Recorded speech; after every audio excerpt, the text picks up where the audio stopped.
प्रियांनो, सर्वांना शालोम. चला, दानिएलाचे पुस्तक अध्याय 3 त्यातील 17व्या वचनापासून ते 18 वचन मी वाचत आहे. ज्या देवाची आम्ही उपासना करतो तो आम्हाला धगधगीत अग्नीच्या भट्टीतून सोडवण्यास समर्थ आहे. महाराज तो आम्हाला आपल्या हातातून सोडविल, ते कसेही असो. पण महाराज, हे पक्के समजा की आम्ही आपल्या दैवतांची उपासना करणार नाही आणि आपण स्थापलेल्या सुवर्ण मूर्तीला दंडवत घालणार नाही. प्रियांनो, 3 अतिशय आत्मिक तरुणांचं जीवन संकटामध्ये पडलं.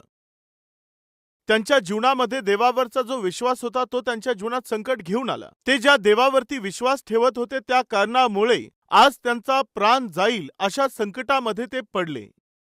कोणी आहेत का आज? माझ्या विश्वासामुळे, मी ज्या देवावर विश्वास ठेवतो त्यामुळे आज माझ्या नोकरीमध्ये मी समस्यांचा सामना करत आहे. आज माझ्या व्यवसायात मला अडचणींचा सामना करावा लागत आहे. आज माझ्या कुटुंबामध्ये, माझ्या नातलगांमध्ये, माझ्या मित्रांमध्ये मला बऱ्याचशा समस्या येत आहे. कशामुळे? माझ्या आयुष्यामध्ये जो विश्वास आहे त्यामुळे, माझ्या देवावरती माझा जो विश्वास आहे त्यामुळे. मी ज्या देवावर विश्वास ठेवलेला आहे तो विश्वास ठेवल्यामुळे आज माझं जीवन दुःखामधून, कष्टामधून, अडचणीमधून, समस्यांमधून, अपमान आणि निंदेमधून जात आहे. सांगा, आता मी काय करू? कोणी आहेत का आज? बऱ्याचशा प्रसंगामध्ये माझ्याकडे प्रार्थना करण्यासाठी येणारे भाऊ आणि बहिणी हे मला सांगत असतात आणि तसंच काही माता देखील बोलत असतात, मुला, कृपया माझ्यासाठी प्रार्थना करा. मी येशू ख्रिस्तावर विश्वास ठेवत असल्यामुळे माझा पती मला फार मारतो. तरुण भाऊ आणि बहिणी सांगत असतात, पास्टर साहेब, मी येशू ख्रिस्तावर विश्वास ठेवतो, यामुळे माझे आई वडील आमचा तिरस्कार करून आमच्याकडे पाहतात. ते आमच्याशी प्रेमाने बोलत देखील नाही. जसं काय आम्ही खूप मोठं पाप केलेलं आहे, जसं मी एखादं नीच कृत्य केलेलं आहे. मी बायबल वाचत आहे हे पाहून माझ्याकडे घृणित नजरेने ते पाहतात. माझ्या ऑफिसमध्ये मी चर्चमध्ये जातो हे समजल्यावर जसं काय मी फार मोठा गुन्हा करत आहे असं माझ्याकडे विचित्र असं पाहतात, द्वेषाच्या नजरेने पाहतात. जे कायम माझ्यासोबत फिरत होते, जे कायम माझ्या बरोबर राहत होते, जे माझ्याशी प्रेमाने बोलत होते, ते माझे मित्र आज मला शत्रू मानत आहे. कशामुळे? कारण त्यांनी माझ्याकडे बायबल पाहिलं. माझ्या सेलफोनमध्ये त्यांनी बायबल पाहिलं. मी रविवारी चर्चमध्ये जातो हे त्या लोकांनी ऐकलं व ते ऐकल्यानंतर ते लोक माझा तिरस्कार करत आहेत. आहेत का कोणी आज? तुमच्या विश्वासामुळे, ख्रिस्तावर विश्वास ठेवला आहे यामुळे तुम्ही अडचणीमधून चाललेले आहात, तुम्ही समस्येमधून चाललेले आहात, लोकांद्वारे तुमचा तिरस्कार होत आहे, नरकासमान यातना तुम्हाला भोगाव्या लागत आहे. तर मग ऐका, आज ज्या रस्त्याने तुम्हाला जावं लागत आहे, एकेकाळी हे तिघे म्हणजे शद्रक, मेशक व अबेदनगो हे जे तरुण आहे ते देखील त्याच मार्गाने गेले. एवढंच कशाला, माझं कुटुंब देखील. आम्हीही कुठल्या ख्रिस्ती कुटुंबामध्ये जन्माला आलेलो नाहीत, परंतु तरीही खरा देव कोण आहे हे समजल्यावर, मनुष्यावर जीवापाड प्रेम करून मनुष्यासाठी ज्याने आपला प्राण बलिदान म्हणून दिला त्या ख्रिस्ताचा स्वीकार आम्ही केल्यामुळे, त्याच्यावर विश्वास ठेवल्यामुळे, त्याच्या मागे चालू लागल्यामुळे आमच्या कुटुंबाचा बहिष्कार करण्यात आला, धोंडमार करण्यात आली, त्यांना अतिशय घायाळ करण्यात आलं. नातलगांनी बहिष्कार टाकला, सोबतच्या लोकांनीही आमचा तिरस्कार केला व आम्हाला गावाच्या बाहेर काढून टाकलं. अशा प्रकारे भयंकर अशा अनुभवामधून गेलेल्या कुटुंबामध्ये माझा जन्म झाला. कोणी आहेत का आज? तुम्ही ज्या देवावर विश्वास ठेवत आहात त्या विश्वासामुळे अडचणीतून आणि संकटातून जावं लागत आहे का? तुम्हाला असं समस्येतून जात असताना साहजिकपणे सैतान काय म्हणतो माहित आहे? तू या देवावर विश्वास ठेवण्याच्या अगोदरच खूप सुखामध्ये होतास. तुला या देवावर विश्वास ठेवण्याच्या अगोदरच अतिशय शांती होती. ती बहीण म्हणाली, पास्टर, लोक मला प्रश्न करतात, देवाने तुला नोकरी दिली नाही ना? मग ज्याने नोकरी दिली नाही त्या देवावर काय विश्वास ठेवते? ती बहीण सांगत होती, माझ्या कुटुंबातील लोक खूप सतावत आहेत. तेव्हा मी म्हटलो, ताई, येशू ख्रिस्तावर विश्वास ठेवल्याने नोकरी मिळाली नाही तर असा देव कशाला अशा प्रकारे बोलत आहेत का? हो पास्टर. तर मग ऐक ताई, आज जगामधील बरेचसे लोक एकाच देवावर नाही, शेकडो, हजारो, लाखो व करोडो देवांवर विश्वास ठेवत आहेत. अशा लोकांकडे ही नोकरी नाही, ते रस्त्यावर भटकत आहेत. काय ते त्यांच्या देवाला सोडत आहेत? सांगा. एका देवाने उत्तर दिलं नाही तर प्रश्न करत आहात, लाखो दैवत आहेत ना? मग तेही जर उत्तर देत नाही तर हा विचार करून सर्व लोक त्यांच्या दैवतांना सोडत आहेत का? काय ते लोक त्यांची आस्था सोडत आहेत का? आणि ते जे त्यांच्या आस्थेप्रमाणे आपल्या कर्मांमध्ये जे कर्मकांड करतात सोडत आहेत का? नाही. मग एवढे दैवत जर उत्तर देत नाहीये, मग केवळ येशूने उत्तर दिलं नाही तर प्रश्न करत असतील, तर तू माझं ऐक. आज जर तो देव तुला उत्तर देत नाहीये तर त्या माझ्या देवाला उत्तर देता येत नाही यामुळे नाही, तर मग तुला उत्तम असं उत्तर द्यायचं आहे यासाठी ते आहे. तू ज्याच्यावर विश्वास ठेवतेस तो परमेश्वर उत्तम उत्तर देणारा आहे यामुळे ते आहे. यामुळेच आज उत्तर मिळत नाही या सत्यावरती तू विश्वास ठेव. एक दिवस तुझ्या लोकांना देखील हे सत्य लक्षात येईल. प्रियानो, त्या काळी शद्रक, मेषक, अबेदनगो काय बोलले तुम्ही ऐकलं? जर, काय म्हटलं? जरी आमच्या परमेश्वराने आम्हाला येथून वाचवलं नाही तरीही. याचा अर्थ काय आहे? आम्हाला उत्तर मिळालं नाही तरीही, या विपत्तीपासून, या धोक्यापासून, या संकटापासून, या दुःखापासून त्याने आम्हाला सोडवलं नाही तरीही आम्ही आमच्या देवाला सोडणार नाही. आम्ही आमचा विश्वास नाकारणार नाही. आम्ही या जगामध्ये मिसळणार नाही. जगातील पापी लोकांसोबत मिळून आम्ही आमच्या जीवनात त्यांच्यासारखं चालणार नाही. माणसांनी स्थापलेल्या मूर्तीसमोर आम्ही दंडवत घालणार नाही. हे नबुकदनेस्सरा, हे तू पक्क लक्षात घे. प्रियांनो, आज या संदेशाचा शीर्षक काय आहे तुम्हाला ठाऊक आहे का? जरी तुम्ही केलेल्या प्रार्थनेचं उत्तर मिळालं नाही तर काय देवावर विश्वास ठेवणार का? जर तुम्ही जी प्रार्थना केली आणि तुम्ही जे अश्रू गाळले त्याचं उत्तर तुम्हाला मिळालं नाही तर त्या देवावर विश्वास ठेवूनच पुढे जात राहणार का? बरेचसे लोक देवाच्या सानिध्यात का येतात माहितीये? आपल्या गरजा पूर्ण करण्यासाठी येतात. कष्ट आले आहेत, दुःख आलेलं आहे, जीवनात अडचणी आल्या आहेत, नुकसान झालेलं आहे किंवा एखादी विपत्ती आली आहे. आता देवासमोर जाऊन प्रार्थना केली तर तो उत्तर देईल असं देवाकडे येऊन आपल्या गरजा सांगणारे असे बरेचसे लोक आहेत. पण दया करून देवाने उत्तर दिल्यानंतर, त्यांची गरज पूर्ण झाल्यानंतर देवापासून दूर जाणारे बरेचसे लोक आहेत. एकदा एक बहीण येऊन सांगत होती व ती बोलताना म्हणाली, पास्टर साहेब, संतती नव्हती, या स्थितीत आम्ही होतो. वांज म्हणविण्याची परिस्थिती आमच्यावर आली, अशी माझी आणि माझ्या पतीची स्थिती होती. मग काय झालं ताई? पण त्या दिवशी तुम्ही प्रार्थना केली. परमेश्वराने ती प्रार्थना ऐकून उत्तर म्हणून आम्हाला सुंदर बाळ दिलं. खूप छान ताई. देवाने तुम्हाला सुंदर बाळ दिलं आहे ना? काय तुम्ही नियमित चर्चला येत आहात का? आता कोठे पास्टर, या बाळाचं संगोपन करण्यात, त्याच्याकडे लक्ष देण्यातच सर्व वेळ निघून जातो.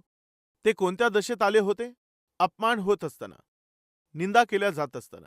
ती निंदा आणि तो अपमान सहन होत नव्हता, अशा परिस्थितीमध्ये ते आले.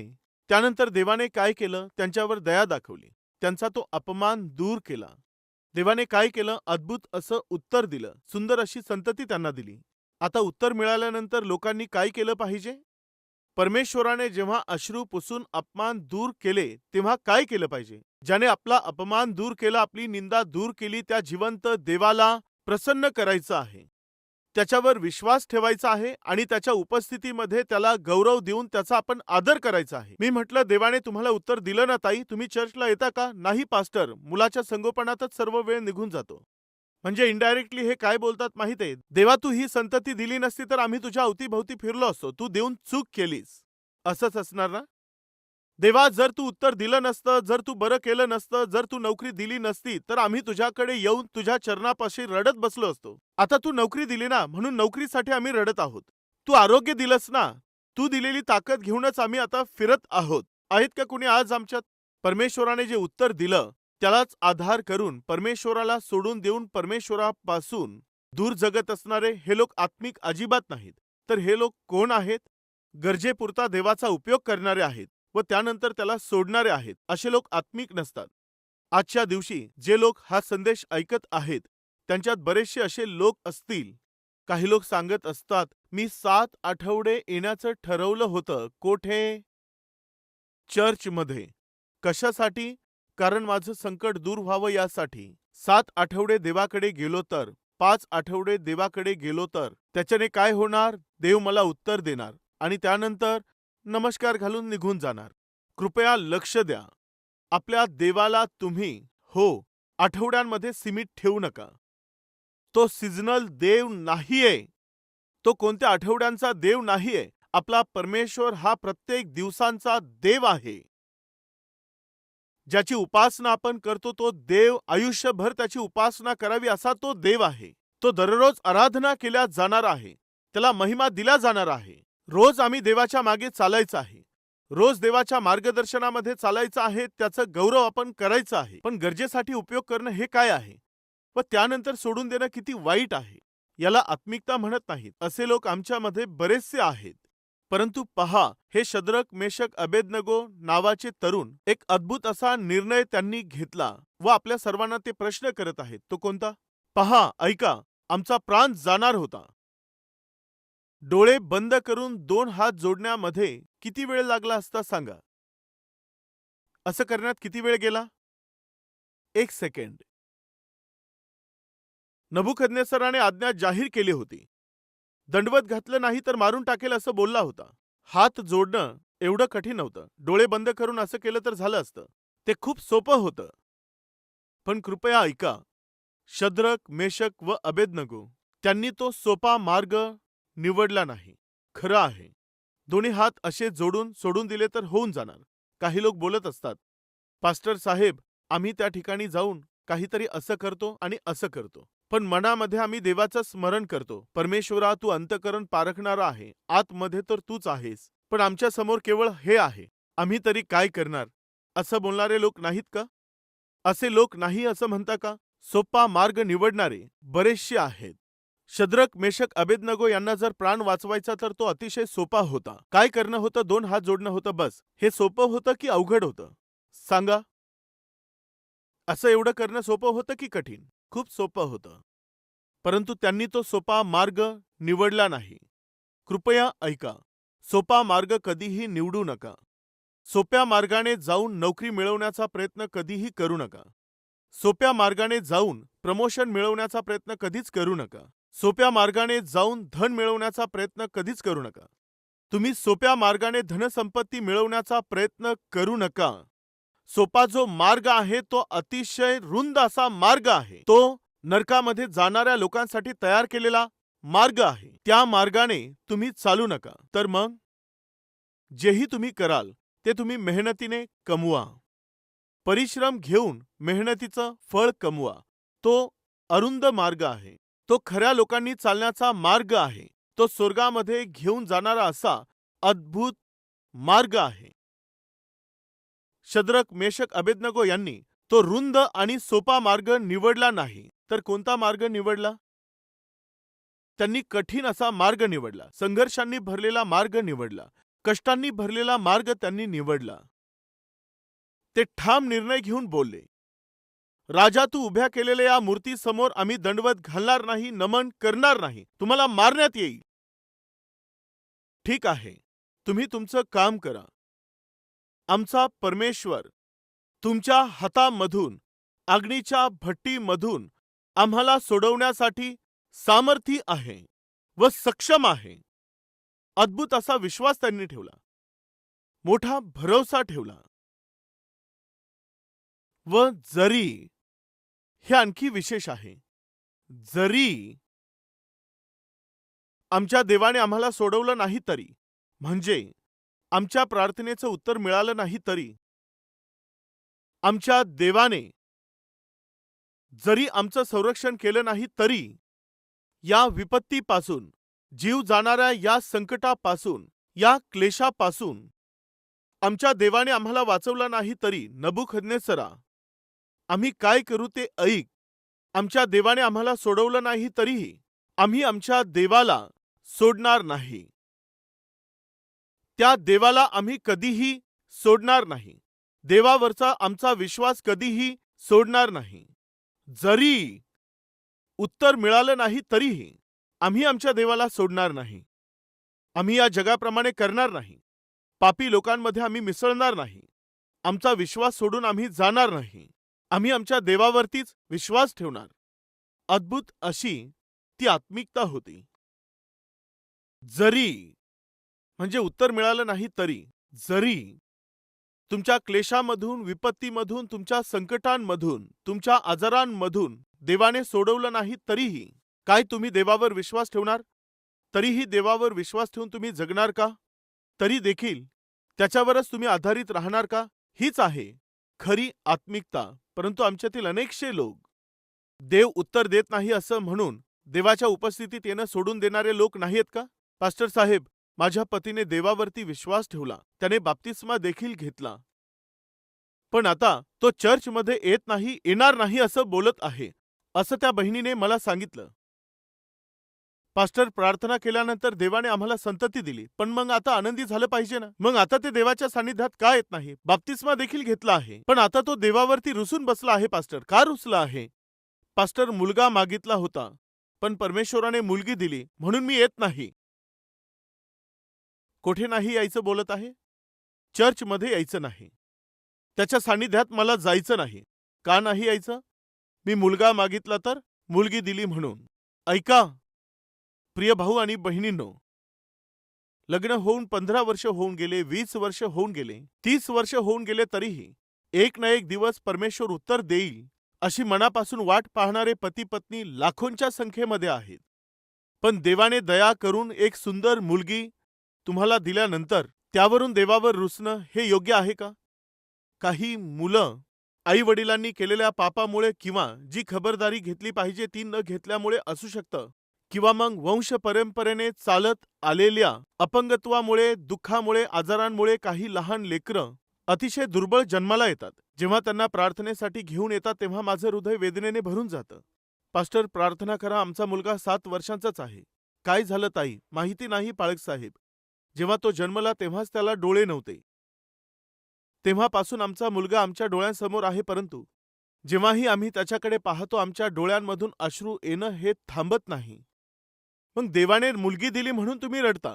देवाने 2 मुली दिल्या आहेत असं म्हणून तुम्ही देवावर रुसून बसता. आणि काही सासू असणाऱ्या आणखी मूर्खपणाने वागतात. हे ऐक ग, आता दुसऱ्यांदा गर्भ राहिला आहे. जर तू पुन्हा मुलीला जन्माला घातलंस तर तुला घरातून काढून देईल. माझ्या मुलाला तुला घटस्फोट द्यायला सांगेल. तू काय समजतेस?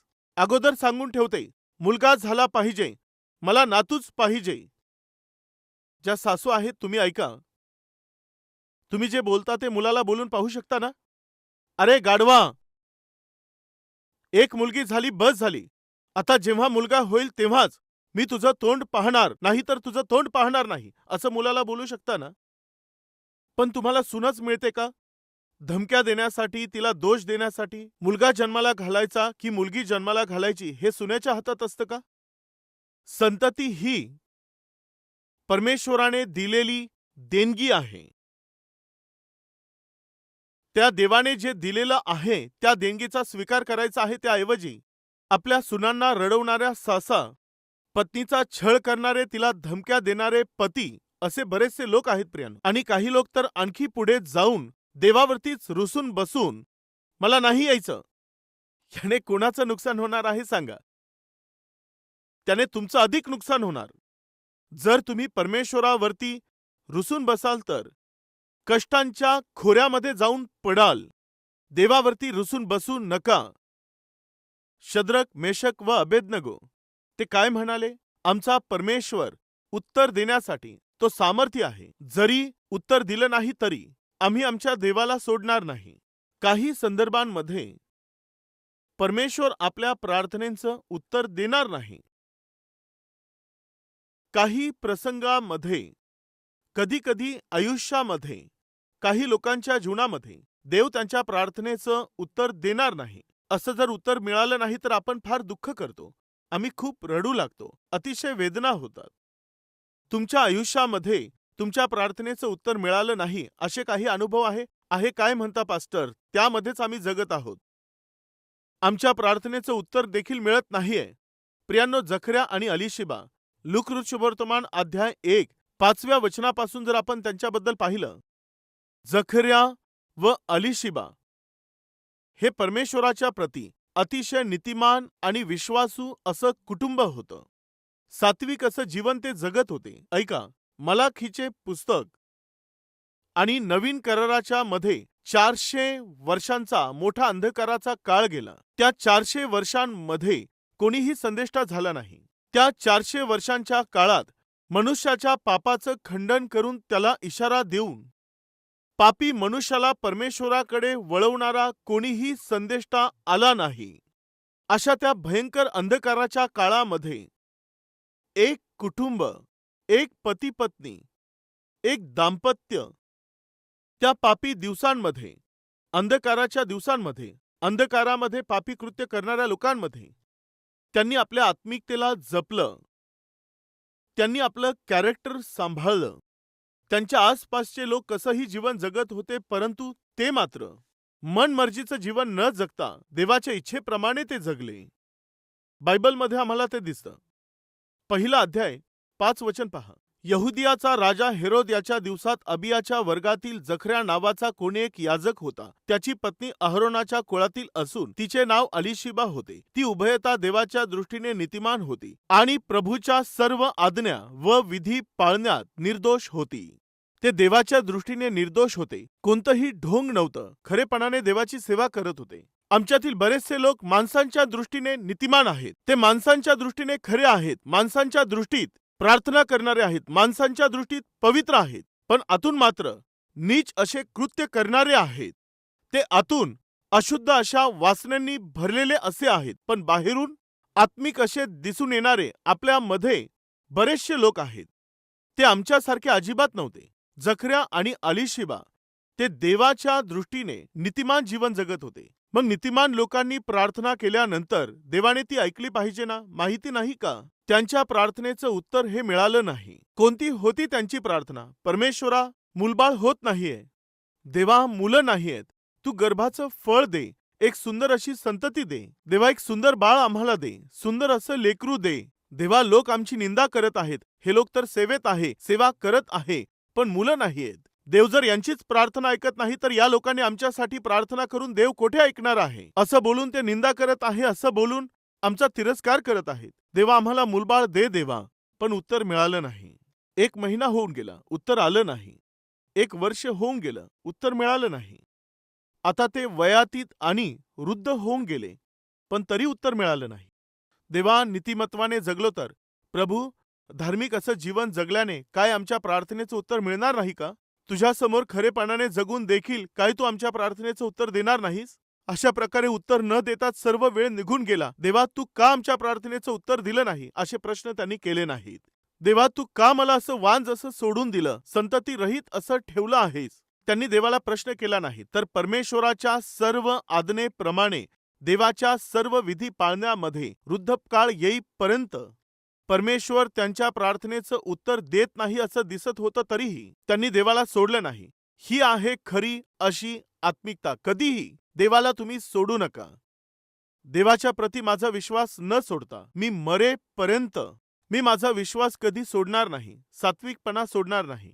असं बोलणारे कोणी आहेत का? आहे तर माझ्यासोबत प्रार्थना करणार? चला आपण प्रार्थना करूया.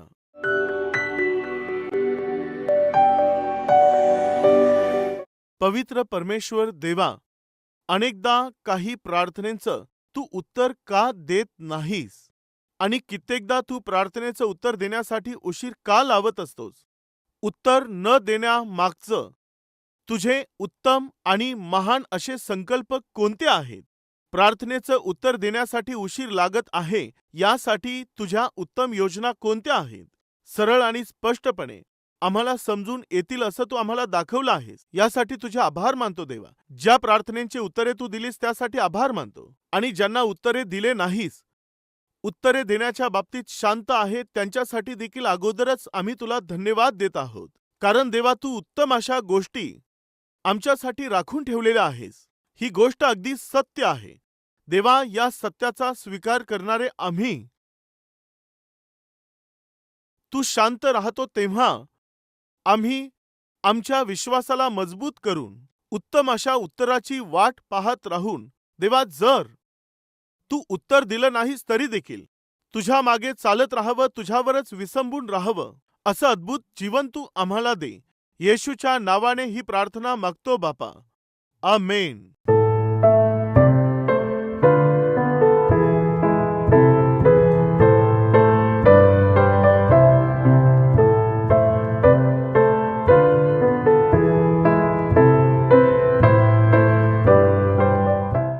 आमचा पत्ता: Calvary, post box number 30, Kukatpally, Hyderabad 72.